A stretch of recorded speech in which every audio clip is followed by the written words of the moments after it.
In Penny Lane there is a barber showing photographs of every head he's had the pleasure to know, and all the people that come and go stop and say hello.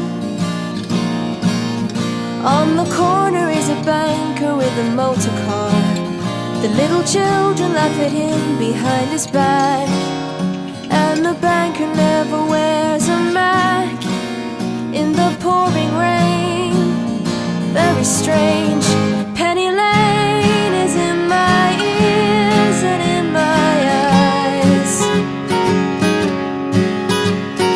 There beneath the blue suburban skies I sit and meanwhile back in Penny Lane there is a fireman with an hourglass, and in his pocket is a portrait of the Queen.